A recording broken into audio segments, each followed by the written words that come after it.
Let's get this thing going. Check 1, 2. The Hip Hop Study Hall podcast with DJ Ekin starts now. About hip hop. I'm not even sure why I'm laughing as I get into this. Like we don't do this every week, man. It's Hip Hop Study Hall, the podcast. I am DJ Ekin. Why do I have to say in front of my own name? Like I don't even know my own name. And Jason is here, of course, as always, making sure that I'm okay.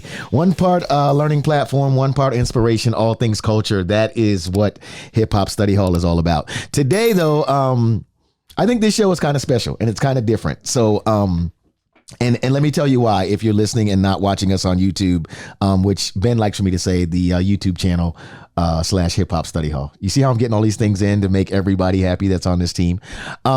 Today's show, I'm going to call it News That Matters. And before I get into the show or whatever, here's why I'm calling it News That Matters, right? Like guys like myself, people like myself that are in the media, we have these stories, right? We figure that we know what the consumer wants to, the consumer or the listener or the viewer wants to know about, right? So all of our blogs, all of our social media at the top, right? It's always this. It's always we want to be first. We push all these things out there. We're looking for clicks, this, that, and the other, right? But I wanted to invite someone that is actually on the other side of the spectrum, right? Someone who we're trying to, to get to click, to get the eyes, to get the ears, right? So I reached out to a young lady that I met that I am extremely fond of, her movement and watching what she's doing with her life. Her name is Alexis Robinson. She is a student at USF, Public Health, major infection control. That is your major. Public health with a minor in infection control. But yes. You see, look, man, hey, I don't claim to know everything. I just want to get this right. The major is public health. Yes. The minor is infection control. And I do have the college right though, University of South Florida. I won't hold that against you. Okay. I went to UCF. I won't hold that against you. That how did I not know this? Well, I'm not going to hold it against you. I am in Tampa now, and I am happy and proud to be Tampa's most connected DJ. So I too, without even a doubt, I'll be like, go Bulls. I got love for y'all. Yeah, I can say go Knights too. See, I appreciate that. Yes. Let me ask you this first off, because I want to know like a little bit about you, and then so that the audience can know more about you. You are how old? I am 21. So that makes you, do you know Gen Z? What does that make you? Being 21, are you not sure, Jason? I know, Jason, you not kind of know this information offhand. Come on, Jason. I'm slacking today. No, you're not. Like, could be wrong. Gen Z. We'll look it up. It's one of those two. It's a 50-50 shot. Here we go. We're gonna say 21-year-olds are what generation? You are okay. Gen Z. Okay. Okay. Gen Z. That was part of my guess. Okay. Gen Z. Now, the one thing I do know, like I didn't know you were Gen Z either, but the one thing I do know, and like I said, I just try to be as transparent as I can on this pod, is I know that most of the things that I'm involved in, you are the person that we're trying to get, we are marketing to. Like most of the parties I do, it's the 18 to 34-year-old woman. Jason, you nod your head, am I on the right track? Okay. I just want to make sure because, Jason does this stuff too. Restaurant. Jason's kind of like a mogul on the low. Like he kind of lays low, but he is. Right. So, I wanted to have this conversation because, like I said, we sit in these rooms and there's all this data and what you guys want and this sort of thing, right? So let's just start with something that's said about you guys a lot. Okay. Are you or do you and your friends in your circle, do you guys still listen to the radio, like local radio that's here in Tampa? No. So mostly people just have their playlists on their phones. They have a lot of streaming, whether it be Apple, Spotify type of thing. So we just connect it to our car and listen to that or put on a playlist when we're doing homework, cleaning the apartment, things like that. So I would say definitely that most people my age do not listen to the radio. Now, let me go here. Okay. Do you guys not listen to the radio because it's not cool just across the board? Do you not listen to radio because the people, you don't want to hear the talking? Or is it the other thing that I keep hearing? Because they play the same 15 songs all day. I would say it's probably a mix of all of that. People are very particular with their music taste. And I know with playlists and stuff, they can make it a lot more personalized. But I know radio, they can get a little bored, a little repetitive. I know the ads are kind of something that turns people off sometimes. So I would say those are mainly the reasons why people have strayed away from that. But how would you know about stuff that's going on in your city? Is radio behind on that? Because I felt like this a lot of times. Like, and this is no disrespect to my friends that are in radio, right? It really isn't. I just want to make sure that it's like that. Like, I feel like people to me that give me information, they got to be able to give me something that I feel like I'm just not normally getting. You understand what I'm saying? Like, really if they're just regurgitating the 12 ads or 12 not ads or 12 stories that I've already gotten blasted to my phone from TMZ and these other sites that already have their way into your device, right? Even if you got Apple News on your phone, right? And it's on CNN. Robin in the morning is trying to be cool now to tell you a few stories, right? On Robin Mead, right? I feel like I kind of get when you're saying like why you wouldn't listen, but when like I said, when I'm talking about local stuff though, don't you feel like radio offers you that local sense in your community? Oh yeah, most definitely. I listen to the radio in my car because my aux doesn't work. But I will say, well, that's the only reason they're getting in. Okay. I will say though, when I do listen, you get to hear stories of local things that matter, things that are, oh, that's like really interesting, or oh, I didn't know that type of situation. So for me personally, I still am connected with radio, and I also get news sources through other outlets. But I will say that is one aspect of radio that is important, is hearing those local stories. Right. So when you're thinking about these people, and not that you have, I mean, I want to jump in your head a little bit here. When you're thinking about people like myself that are like trying to get, pretty much, we're trying to get your dollar. We're trying to get you to support the things that we're doing. What do you think is the main thing that a lot of us do wrong? Like, and just you as a consumer, like you know, like that something maybe was great a few years ago, but it just does not work for you guys now.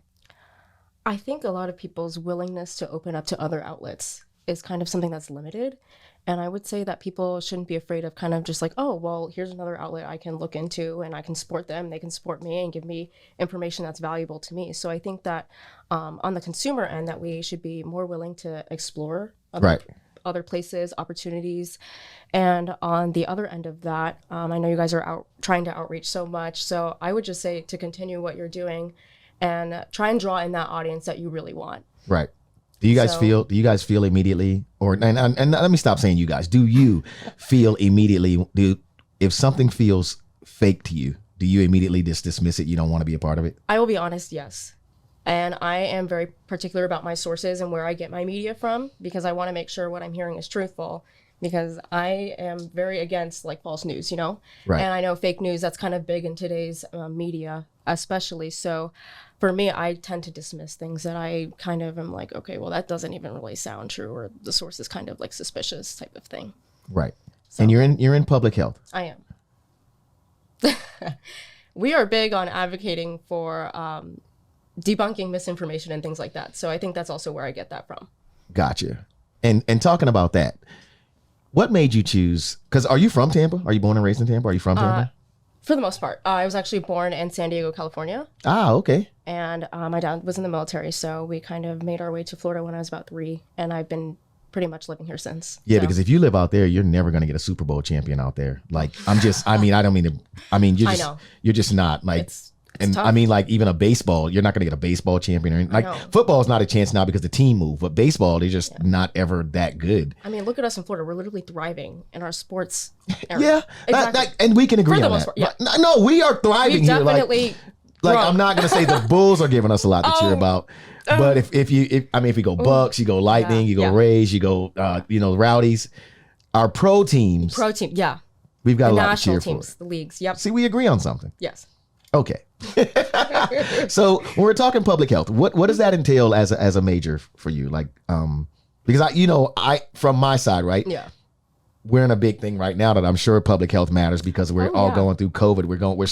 We're still kind of caught in this pandemic, right? Mm-hmm. As well as the big talk right now is mental health, right? Mm-hmm. So let's start with why you chose public health.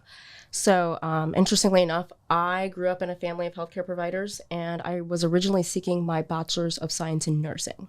So I wanted to have that hands-on experience where I could go to work and physically help someone and just make a really positive difference in my community.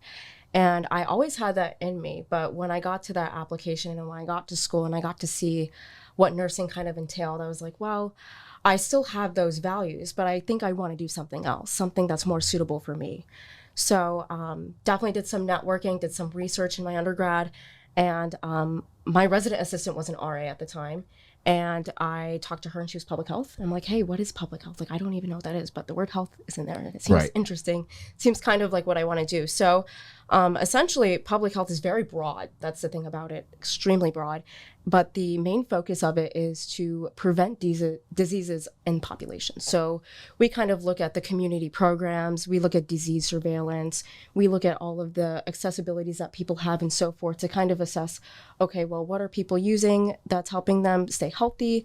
What are some other things we can implement within the community to keep people healthy, so on and so forth. Right. So is it more of an administrative thing, or is it more of a hands-on type of thing? It can be both. Oh, okay. That's the thing about public health is there are so many different jobs out there in different fields. So it can be policy development, legislative type of work, but it can also be community work. So they can have nonprofit organizations, having low-income people have screenings for healthcare, things like that. So it can be anywhere. I'm interested in epidemiology, and that's the statistical side of it, where we kind of do disease surveillance, and then we do a lot of research to see, okay, what's going on in the community, what's being transmitted, how can we help prevent this type of thing. So I think you can see how broad it is. So with all of that being said, what has been your take as a college student that is going after the public health as a major? What has been your take on what we're going through with COVID and the pandemic? So I reflect on this almost every day. It's pretty interesting. So I actually transitioned to public health in January of 2020. Ah, okay. And it was interesting because in the beginning of my coursework, we're like, oh, learning about pandemics, things like that. And next thing you know, by March, we're being sent home. We're in a pandemic. Yeah. I was like, wow, this is actual real life practical experience, which is kind of crazy. Not a lot of people can say that they get this, but I would say with what's going on, there's a lot to learn from that we can improve on to have not just better health outcomes, but a better life overall. Not just us here in the studio, but people everywhere in the community. I think there's a lot of emphasis on understanding the impact and importance of your health and also prioritizing your needs. And not just yours, but helping people around you too, to keep yourself and other people safe too. So I think with COVID, not just politically, but in other areas too, there's a lot that we can learn individually from it too. Okay. A lot. So I have to go here. Okay. I just would be amiss as a host if I didn't go here. So how do you handle, or what is your feedback when you hear things like your generation, the college student? Because I mean, I'm just saying here in Tampa. Yeah. Man, they don't care because they don't think they're going to die. It's a cold, man. I got the flu. I'm going to the party. Oh, they call it the spicy flu. Yeah. Like, what is your take when this is your major? Yeah. And I'm sure you've got friends that are also in this major. But I'm sure you've got friends too that are like, man, I'm not staying in. I'm going. And in their defense, Florida kind of been wide open, right? Yeah. So how do you handle both sides of that? Being a college student, having friends that you guys are in that stage of life where we're having fun, we're experiencing college, but you're also dealing with public health as your major, and you're seeing stats, you're studying this kind of stuff. How do you handle that? That's a really good question. So for me, anytime I approach a situation whether it be social or even academic or anything like that, I always try to say, okay, well, what can I do to keep myself safe so I don't get anyone else sick type of matter. It can be a little hard, like balancing having that social aspect, because essentially socialization is an important aspect of mental health. We are creatures that are designed to be able to socialize with other people. And when that's taken away from us, that can be hard because we're not really used to being put in situations like, oh, well, I actually can't go out, So I think it's definitely a learning experience, but throughout this process, I've kind of learned to do what's best and to know that some situations are absolutely temporary. So it's important to know, hey, if you are sick, it's okay to stay in for 5 days. Like, it's okay. You know what? You can look forward to getting back out there when you're better type of situation. But did you have a lot of friends that were just like, man, I'm still going out? Or did a lot of your circle of friends? And I mean, not to get all in your business, but I am all in your business. But I'm going to expose them. I'm just kidding. I'm kidding. So funny enough, a lot of my friends are actually, they're not public health majors, but they're seeking medical degrees and things like that. So they have that mindset like, okay, well, we're like burnt out. They're learning a lot. It's kind of a lot for them. So I think their perspective is a little bit different considering their educational background. But I've had some conversations like, hey, maybe you probably shouldn't go out type of thing.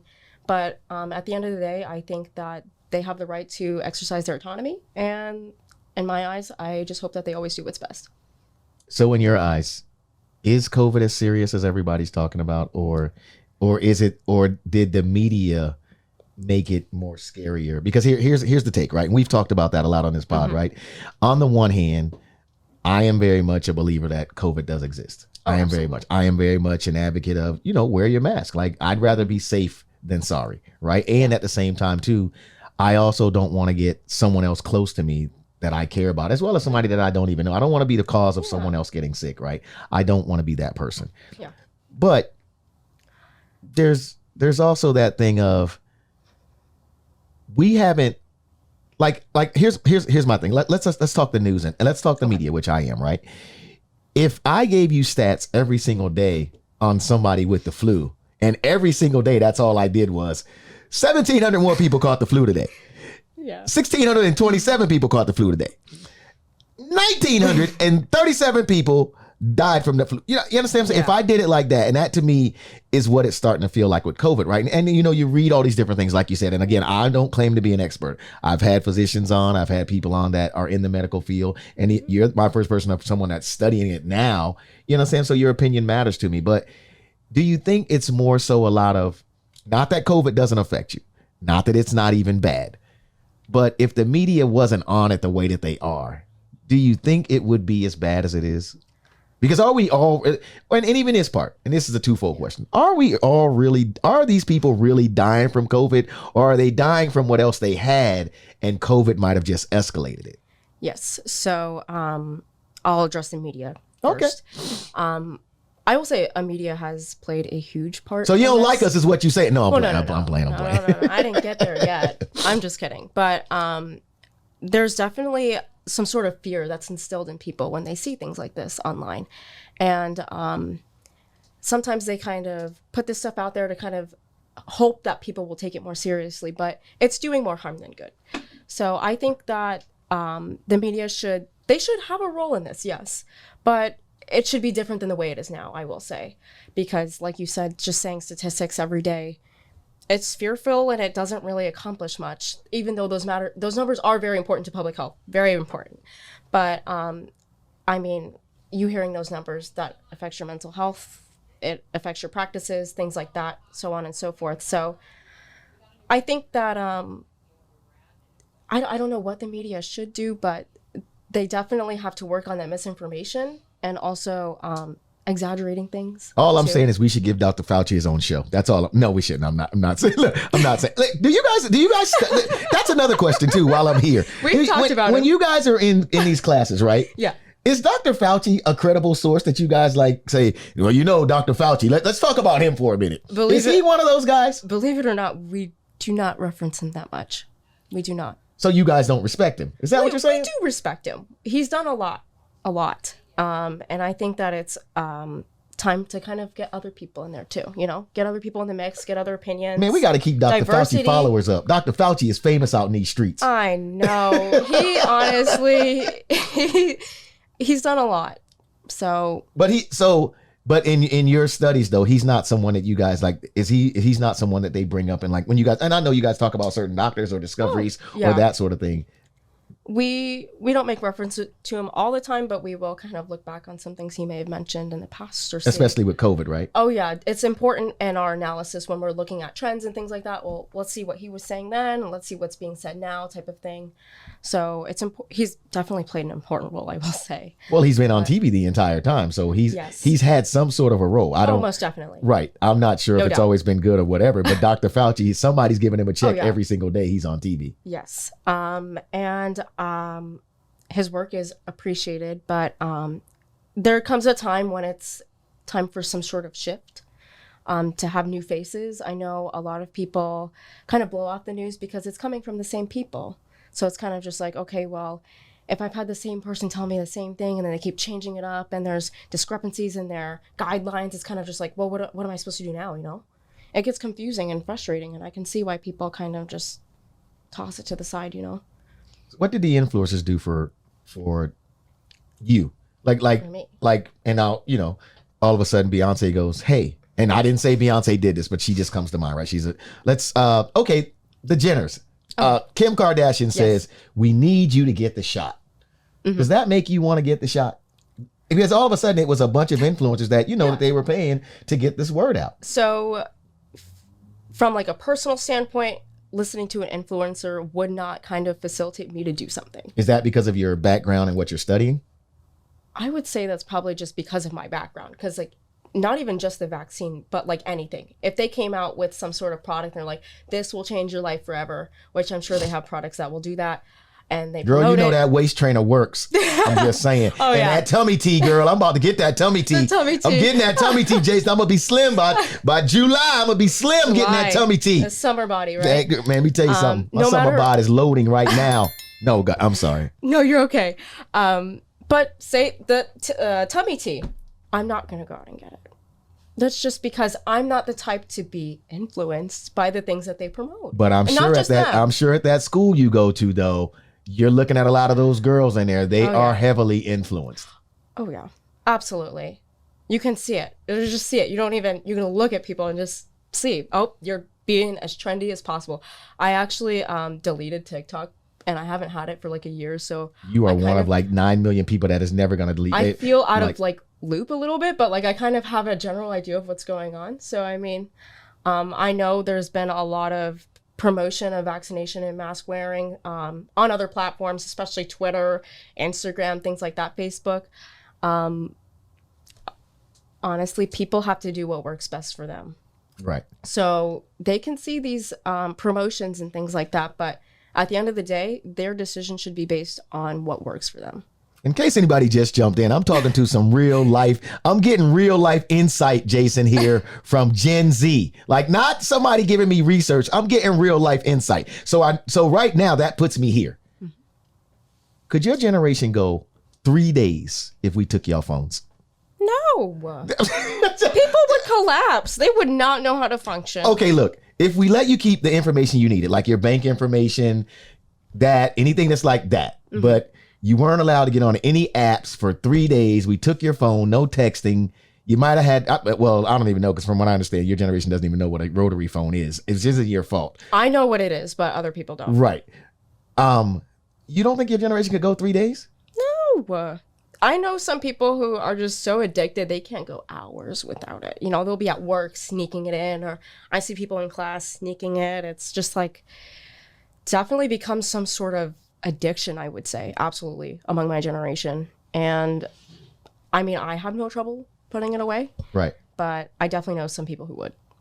So have you had friends that you went to high school with? Like you saw the research that the whistleblower that came out and said Instagram knew for a fact that what they were doing affected teenage girls in a negative way. Have you seen that like in your high school going up to, you know, where you are in college right now? Yeah, I know. And to what extent?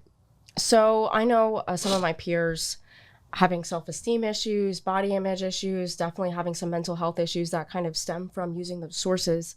And I would say that it's actually a situation that's more extreme than we think, because we don't think it's that bad. But in reality, majority of people struggle with some sort of not even mental health issue, but just something that kind of arised from using these sources. Right. So interestingly enough, we were talking about this in my Foundations of Research class, literally like last week.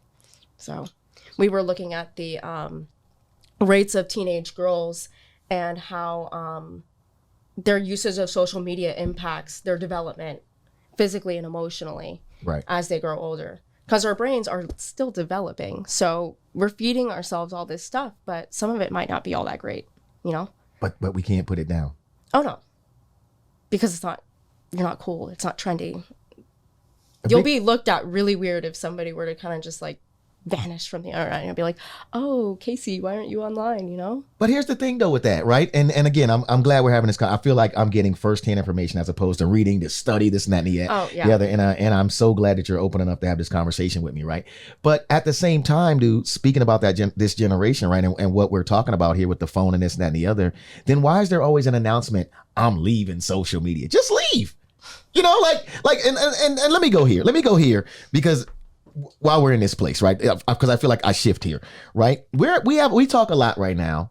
And even I will say, not just your generation, because we're witnessing Kanye West right now, who is as big as they come when it comes to social media, right? Your generation, and let me get off of your generation too. Let's just talk about what we're talking about now with people, period, right? Especially on social media.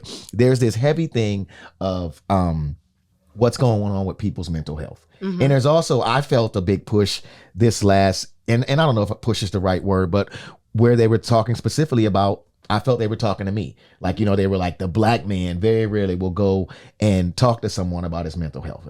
It just doesn't feel right to us as a black man. And I can admit that there's a lot of things I probably wish I would have talked to someone about. Mm-hmm. I'm not the most trusting guy, so I'm man enough to admit that. You know, I am. Yeah. But I'm also I feel like a lot of these people though, it's just like,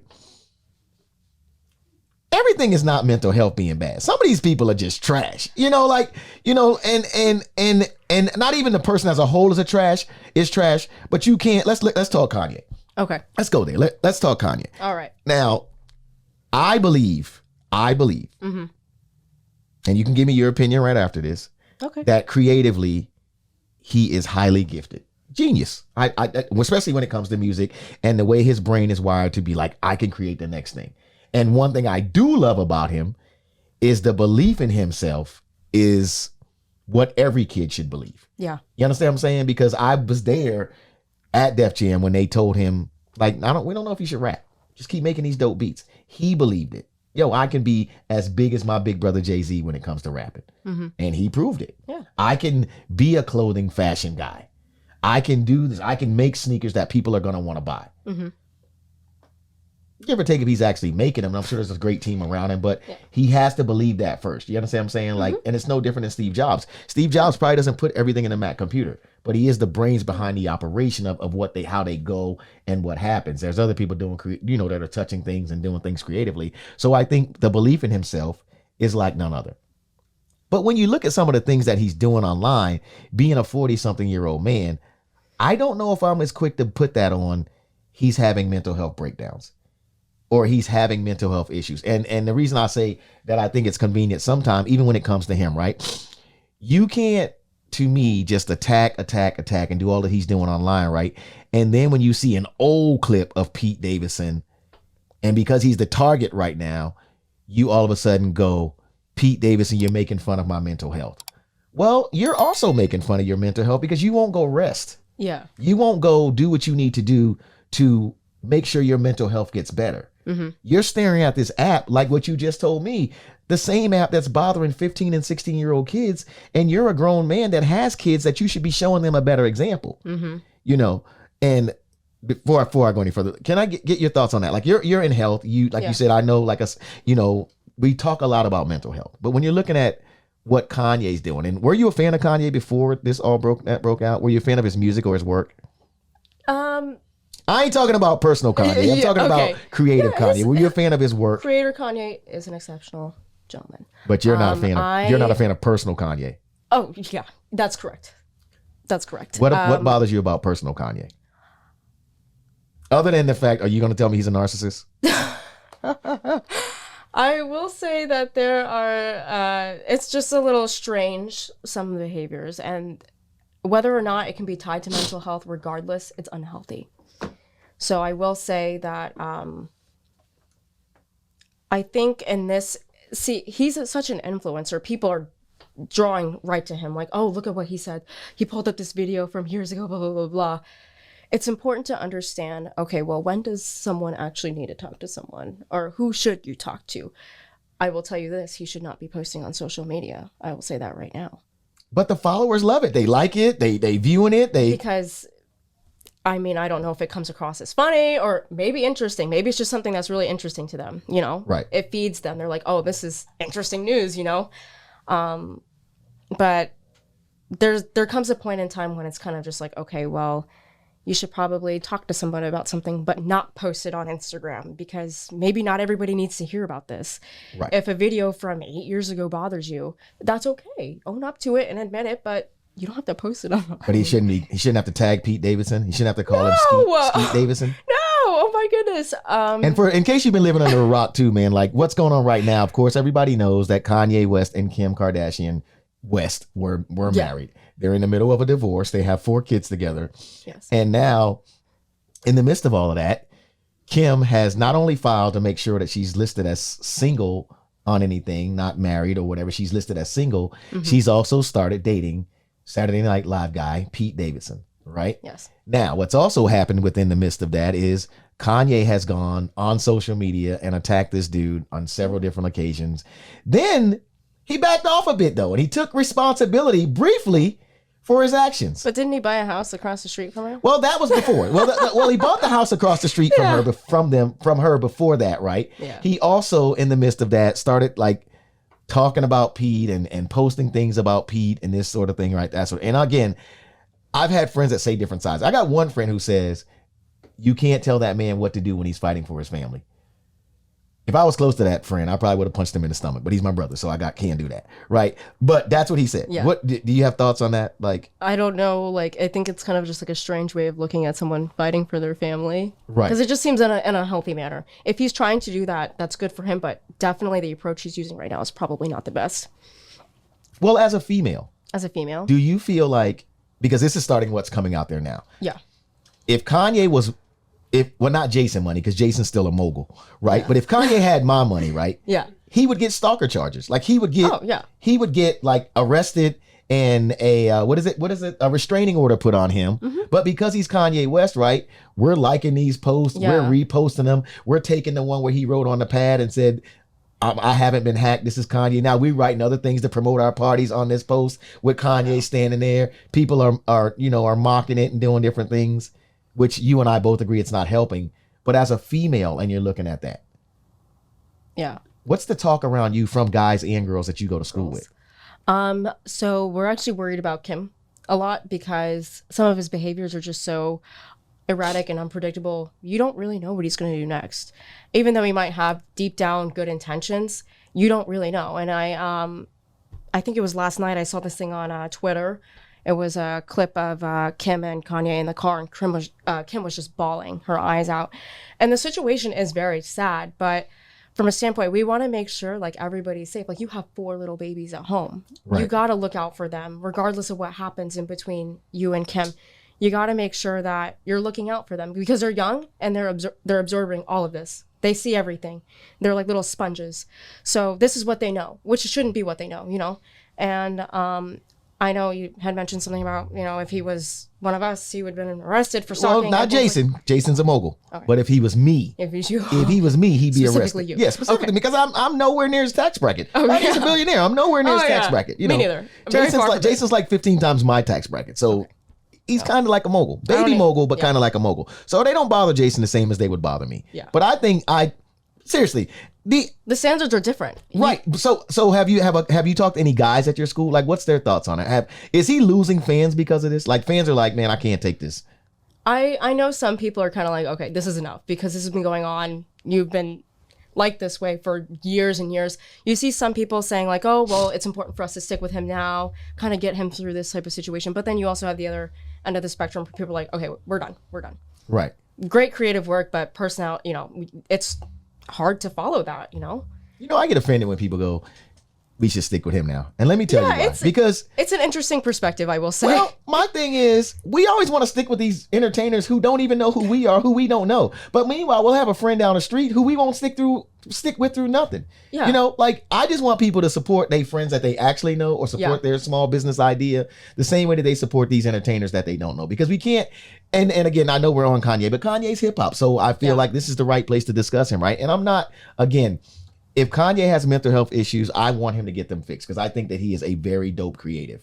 I don't think he makes a lot of the right personal decisions, but that's my opinion. Who am I to tell a man what to do? I do think though that something needs to be happen in a good way before it goes overboard. You understand what I'm saying? Because to me, and I say this all the time, even to younger kids when I go speak to them at schools and stuff, 3 minutes the wrong way can have your life messed up a long time, right? Absolutely. And yes, right now, like you said, and we both said, Kanye's doing a lot of posting, right? It's post this, it's post that. And then all of a sudden it'll come and be like, I'm fighting for my family. Then it's a truck full of roses. Then it's, you know what?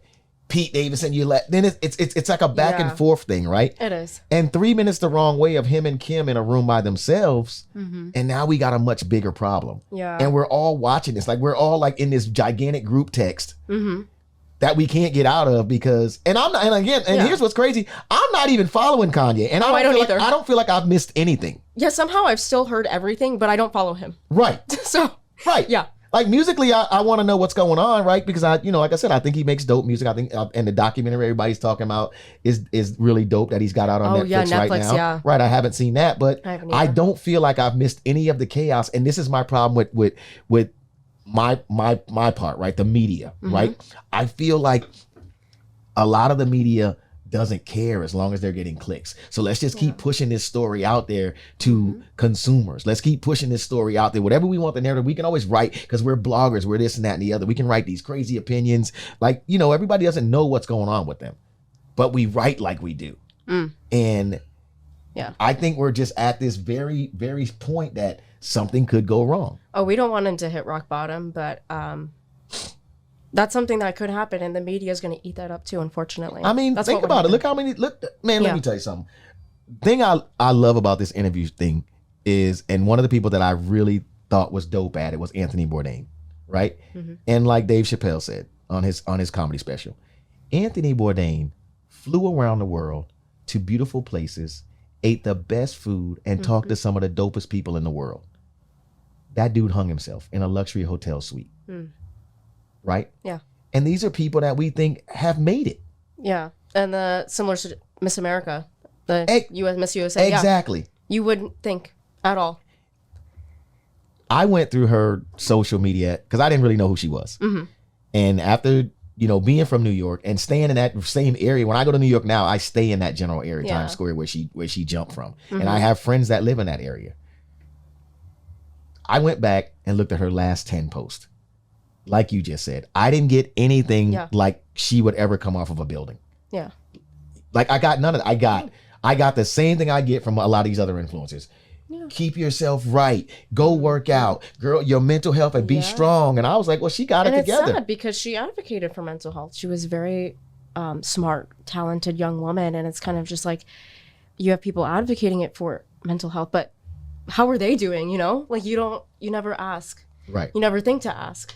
We just assume like, oh, well, if she's advocating for mental health, she must be taking care of herself type of situation. But there was something deep down underlying that none of us had any idea of. Did that hit you differently than it hit most people? Because, and I'll tell you why I ask you this. Kanye hits me different. And this is why. Because first of all, my love for hip hop. Yeah. Right. And he also hits me different because Kanye looks like me. Yeah. And by that, I mean, we're both black men, right? You know what I'm saying? Like, so Kanye hits me different. So when Kanye does stuff, I feel like it's a representation of me as well because I've advocated for him as being a dope artist. Yeah. I think he's a creative man. I thought, and I don't think he's a bad example. We all go through things. He's just going through them in front of the world to see. And I wish that they weren't doing that, right? I wish that he got these problems fixed in private. Oh yeah. That's what I don't like about it. There would be different outcomes. It would be a different experience for him and his family entirely. Right. So I ask you that because I look at Miss America. I look at the fact that she was only 30. I look at the fact that she was very much into her education. And then I look at you. Oh, yeah. And then when you saw that story, did it hit you like a different kind of way? It broke my heart. Absolutely. I went in my roommate's room and I was like, oh my gosh, like look what just happened. And we were shocked. It's a beautiful young woman. You would never think. So hearing it's kind of just like, it made me think about myself. I'm like, oh, well, mental health is really important. And we want to make sure that misinformation's not being spread out there, but we want to make sure people have the resources and information they need to like even talk to someone because it's so important. And I think a lot of stigmas have to play a role in that too, because people look at Kanye West and are like, well, he's well off, he's very successful. Why would he have these problems? But like, you never know. Everyone has a story. People don't understand that money don't fix problems. It either. doesn't. I mean, sometimes it even could probably creates fix problems. it could probably fix a lot of my problems. Oh, me too. but I mean, it doesn't make people Yeah, people exactly. that have the most money are not always the happiest person. And people don't understand that because it's kind of just like, oh, well, Miss America, like she went to law school, like all this stuff. Like, why would she do that? But she did put out that story in people's defense. If they're just looking at social media, which a lot of people, that's all they're doing, right? She seemed like this really happy person. Like, no, like, and you said the same thing. I don't think anyone saw that coming except for maybe her mother. Yeah. And the only reason I say her mother, not that her mother actually saw that part happening, but her mother did talk about it later that she knew something was wrong with her daughter because of the way her daughter talked to her. Yeah. You know what I'm saying? Maybe not to the extent of, because I'm sure if her mother would have known that was going to happen, she'd have been there at that door. Yeah. She'd have been there, right? But she knew her daughter wasn't all the way right, that something was bothering her a lot because her daughter and her, they talked a lot, and I think you need that person. Oh, yeah. But you need that person to confide in. Absolutely. But when that person is at that point and they're locked in a building by themselves and they didn't call you, because everybody talks about looking at the signs, right? Mm-hmm. What do they tell you guys? Like, because I'm sure, like I said, I don't remember where that even goes. But anyway, being a college student now, right? Yeah. Being that mental health is such a big deal. Being that all these things are going on right now while you guys are, living, right? We've got school shootings that I'm sure happened while you guys were in school, right? They were a crazy deal. Yep. And what do they tell you guys? Like at your, what do they tell you for our warning signs? When you think you might be having, things that bother you or you're to a point?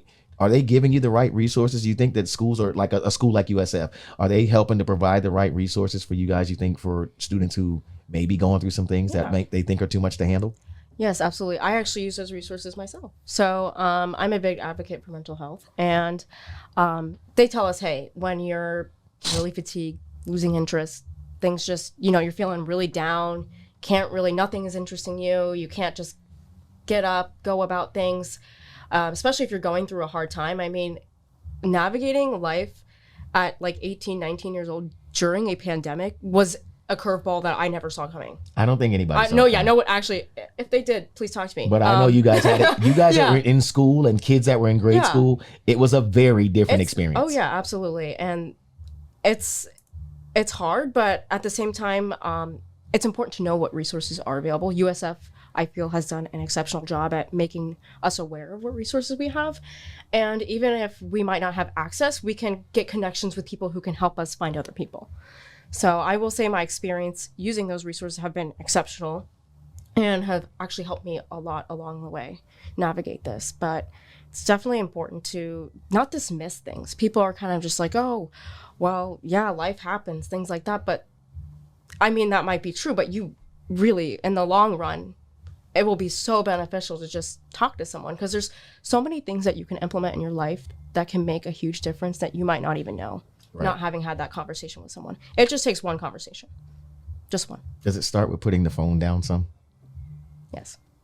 Because that device actually, for me, I know a lot of people don't do this because people were surprised when they found out I did this, but on Apple, there's like the apps that you can do like time limits. You can set limits on each day.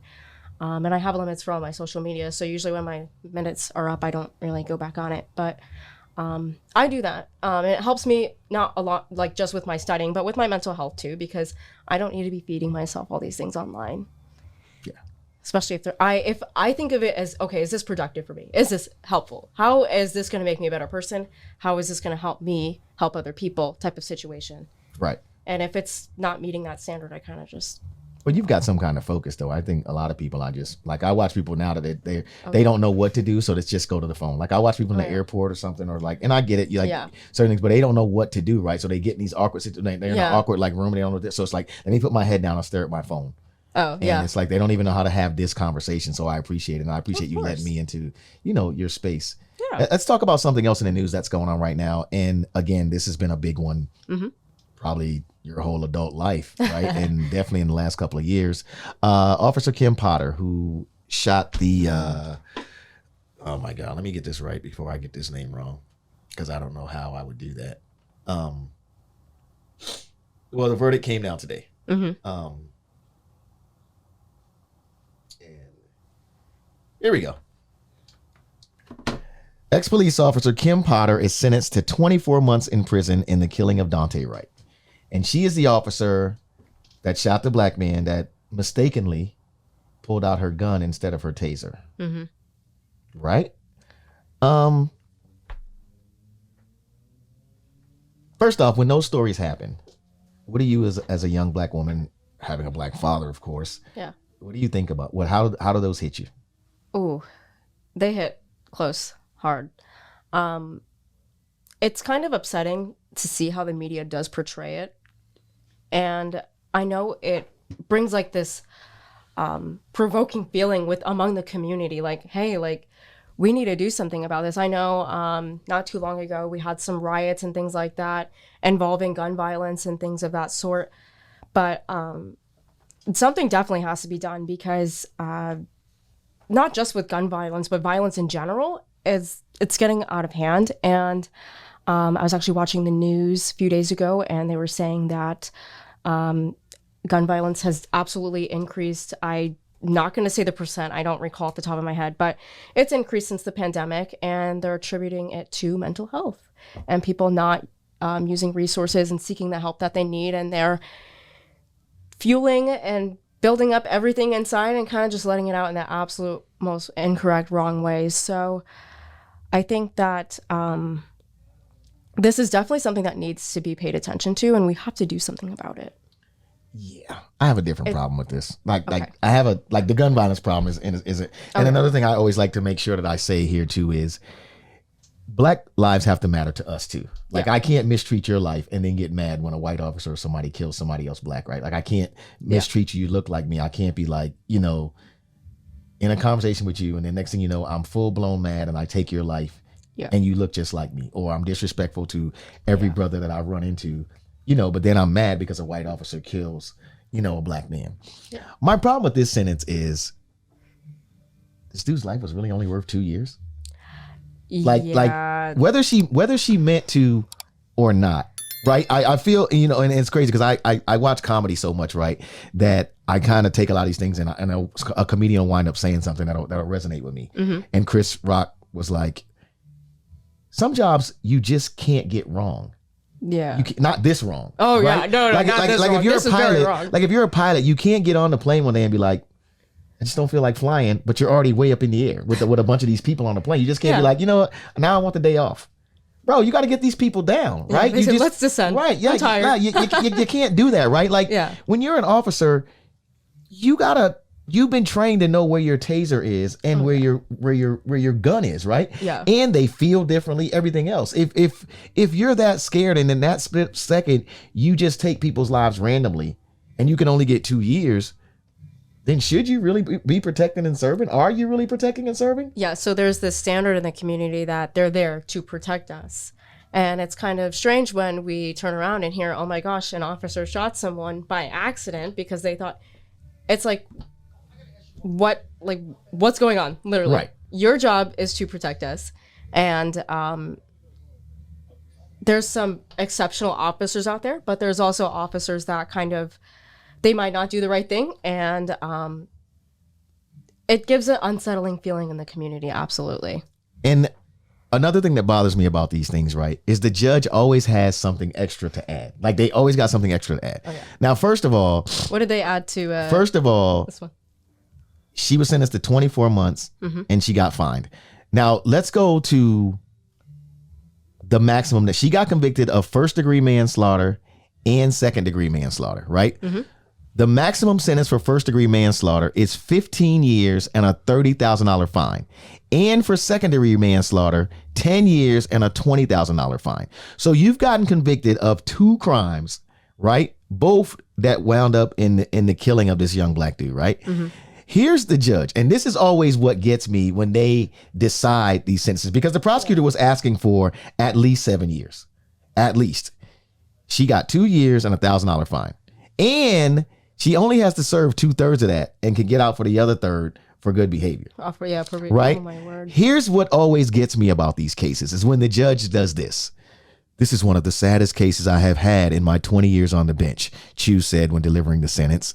Officer Porter made a mistake that ended tragically, but she never intended to hurt anyone. Look, man, Let me tell you something. If I go out here and I hit somebody with my car, right? Because I looked away at my phone. I didn't intend to kill anybody. I didn't. And people make those mistakes all the time. Matter of fact, let's use a perfect example here that happened here. Those two kids that were racing on Bayshore did not, I'm sure when they took off, intend to kill that woman and her baby crossing the street. But that don't mean they didn't do it. Yep. You understand what I'm saying? That husband can never get his child and his wife back. Yeah. Killed by a car going 100 miles an hour in a 35, right? This family can never get Dante back. Yeah. Whether you say she woke up that morning and intended to kill a black man or not, that ain't what we're talking about here. Yeah. We're talking about the fact that she did it and got convicted. How do you get 2 years out of 2 counts of manslaughter that you were proven guilty for that carried maximum sentences of 15 and 10 years and we only get 2? Yeah, something definitely does not add up here. I know I wouldn't have got 2. I bet you that. Like, No, there's a lady that was in Jacksonville, Florida. Speaking of a whole nother thing, the stand your ground law. Her husband had been abusive. She felt threatened. She took a gun out. She didn't shoot him. She shot around him to let him to be like, look, a warning. Yeah. don't hit me. Yeah. Don't hit me. Don't put your hands on me or I'm going to use this weapon. That black lady got 20 years. That black lady got 20 years. Didn't shoot the guy. Didn't even graze him. Wow. And we know for a fact it was a domestic violence thing. This is my problem with the case like this. You understand what I'm saying? It's a clear double standard. Oh yeah, absolutely. I honestly feel like the criminal justice system doesn't really provide that justice that we're looking for in cases like these. And I think it's more than just holding somebody accountable too. So yeah, they did it. But like, what is justice to us? Because I don't think it's 2 years, and I think a lot of people wouldn't think it's 2 years either. Honestly, yeah, I don't know how anybody got 2 years out of it. Because if you applied the same situation, you had the same situation to people who are of different races, you would have different outcomes. Absolutely. So do you yourself as a black woman feel nervous about any encounter that you have like with the police? Is there extra, like me as a black man, right? If a cop pulls me over, I don't think that all cops are bad. I do not. Absolutely and I not. have relatives that are cops. I got good friends that are cops. A lot of my parties, I'm very cool with the cops. Yeah. And I also very much try not to put them in situations where they got it. Like, if they're giving a command, like, yo, let's clear this up. Yeah. Usually I'm involved with them and I'm like, yo, like, bro, I need you to help me get this. Or, I'm telling them that. So I've built a different relationship to me, like, and I have cops come speak with me at places because I think we need to fix that community type relation. But if I get pulled over, if the blue red lights hit me from behind, I take 3 or 4 extra things I go through in my mind to keep that from escalating. Like, I don't want my hands to move too quick. Yeah. I'll be like, yo, like, you're telling me to get my license. Because I've seen on film, I've seen on video on Facebook Live where a guy's sitting in a car and the officer says, I need to see your driver's license. And he's sitting in the car with his girlfriend and baby in the back seat. And he says, I am licensed to carry a firearm, but I am only going in my pocket because you told me to get my license. So that's what I'm reaching for. Yeah. I'm reaching for my wallet to give you my license. And he got like 3 or 4 pumped in him and he killed right there in front of his daughter. So there's always like 3 or 4 extra steps that I take when I think about things like that when I get in a traffic stop. Well, yeah, we shouldn't have to. Yeah. Absolutely not. Well, I think we all can agree on that. Yeah. But my question is, do you as a black woman also feel that way? I would say in a way, yeah. Knock on wood, I've never been stopped in traffic. Knock on wood. Yeah, we're knocking on wood. That. You follow the laws. Yeah, for the most part, right? Yeah. So, I've had encounters with the police before, though. I've had issues with roommates in the past. I've had to call police because of situations, and I try to make sure that encounter is healthy and that nothing goes wrong. There's no room for error, things like that. But I definitely feel on edge a little bit. I feel a little antsy. I don't know if it's more than most people would feel, but there's definitely that, like, a little bit of hesitation to even, having to be working with them. But I do respect them. I know there are, like you said, there are some good cops out there. There's some very good ones. But there are just a select few that have kind of made it hard for that community as well. So, I just hope one day we can all get along. That's what I'm hoping. That would be so lovely. And one day I'm a mogul like Jason. That's all I'm saying. I ain't got to be an all the way mogul like Kanye. I just want to be like a little bit of a mogul like Jason. Like Jason doesn't worry about much. You just meeting him, but he doesn't worry about much. People don't see him a lot on camera. He just keeps all of this going. But Jason's like a baby mogul, man. I appreciate you taking the time to talk to me about what I feel is news that matters. Yeah. And you know why the news matters? Because the news matters because you're here talking to me about the news. I just want to get that clear. Because a lot of this news really, to me, I feel like I've seen this before. Like I kind of like even the Kim Potter thing. I nothing happened there that I didn't expect. Mm-hmm. What's crazy? Like when I woke up this morning, they were talking about it and they were giving testimony from his family and this and that, and they were giving their victim impact statements and that sort of thing. Nothing surprises me here. Yeah. Like, and that's the sad part. I think is that we're all starting to feel like this can't be the new normal. Right, but I think we're all starting to feel like it happened again. Yeah. Like it's kind of like the Kanye thing we were talking about. It's like, Kanye did something else. It's school shootings, things like that. It's becoming regular, and these are things that should not be normalized at all. Yeah, we got to fix that. Absolutely. But you'll graduate soon, and you'll help change the world. I hope so. Oh. That is the expectation, right? Oh, well, there you go. I'm not sure if you're, celebrities that stop by here, we always tend to give them a chance to, get their social media out there. I don't know if that's the world you're living in, where people can follow you at and hear you. Do you talk about your public health, your public health and stuff like that on your social media, or you haven't gotten into that space yet? Not quite, but I was actually looking into probably doing something like that. Really? Yeah, because I feel like there's like a lot people don't know about. Like there's stuff I'm learning that I didn't know. Right. So if I didn't know it, not saying you didn't know it, but there's a good chance, Right. So definitely looking into probably like making some sort of promotion of public health on my account. I think it's dope too because it's positive info, and I think we need more of that.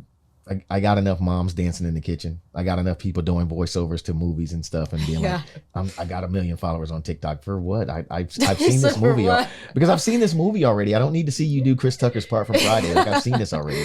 You're not applying yourself, Smokey, by some lady in the kitchen. I've already seen Chris Faison and Chris Tucker do those lines in the movie Friday. So I'm not following you because you do it with a spatula in your hand. I'm just not following you because of that. Yeah. Miss Alexa, where can they find you at on social media if they'd like to follow? Oh, I'm on Instagram. My name, Alexis_Juliana. If you can't find me, I'm going to be on DJ Ekin's page as well. You'll find me deep in there during the Buck season. Oh, right? Well, there you go. Yeah, you'll find me somehow. But yeah, you can always give me a follow and reach out to me if you have questions or want to talk about something. I'm definitely open to that. Absolutely. I appreciate it. One more thing I like to do too, and I figure since you're writing a life group that I like to speak to, if you could give like someone a little bit younger than you some advice, like getting ready to navigate college or something like that, what advice would you give them? So, little background. I was a first generation college student, so it was very daunting, very intimidating. But a piece of advice I would give you is to honestly just put yourself out there in a good way. Show people your talents, your skills, be proud of yourself, be confident, and just get to meet a lot of people. And also, I would say to do what you love, what you're passionate about. So in public health, we say our passion is our practice. So we're passionate about health and we want to practice it. So whether you're interested in public health or not, just get your foot in the door and just really plug into things that you thrive in. Boom. I think that's a good note to end on. Shouts out to Miss Alexis for stopping here at the Hip Hop Study Hall podcast for my entire family. Shouts out to my guy Jason, of course, Radio Influence. And as Ben always tells me I should say, right? Like, subscribe, all that good stuff on our YouTube channel, Hip Hop Study Hall. And of course, follow us on Instagram at Hip Hop Study Hall. And I am DJ Ekin, of course. And I cannot wait for football season to come back, if you know what I mean, but still. I'm excited too. I appreciate everybody, man. Hip Hop Study Hall, the podcast, rocking with you now, man. I'll see you soon. Thank you. I know you're trying to get it, all the latest and greatest content from Hip Hop Study Hall, right? You trying to get your hands on that? It's DJ Ekin, man. Don't forget, hit that subscribe button, all right? Get the alerts. Hit that subscribe button now.